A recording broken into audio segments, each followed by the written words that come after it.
పొలం గొడవలతో మేనత ఇంట్లోనే చోరీకి పాల్పడిన యువకుని ప్రొద్దుటూరు పోలీసులు గురువారం అరెస్టు చేశారు. మేనత కుటుంబాన్ని ఆర్థికంగా దెబ్బతీసేందుకు పన్నాగం పన్నాడన్నారు. పోలీసులకు దొరకకుండా దొంగతనం ఎలా చేయాలో చరవాణి సహాయంతో యూట్యూబ్లో శోధించి కారంపొడి చల్లే పద్ధతిని ఎంచుకున్నాడు. ఆ ప్రకారం చోరీ చేసి ఇల్లంతా కారంపొడి చల్లి అక్కడి నుండి పరారయ్యాడు. చివరకు కటకటాల పాలయ్యారు. కేసు వివరాలను సిఐ బాలమద్దిలేటి ఎస్ఐ మహమ్మద్ రఫీ వెల్లడించారు.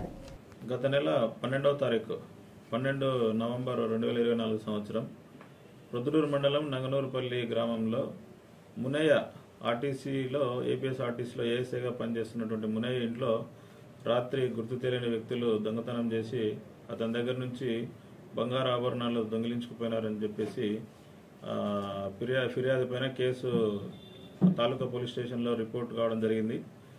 దానిపైన ఇన్వెస్టిగేషన్లో చేస్తూ ఉండగా ఈ దినం అంటే 12/12/2024 తేదీ 12:30 గంటలప్పుడు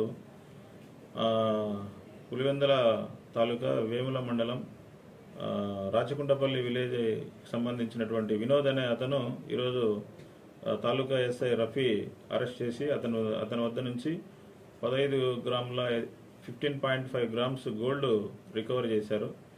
అతన్ని అరెస్ట్ చేసి ఈరోజు కోర్టు నందు హాజరుపరచడం జరుగుతుంది.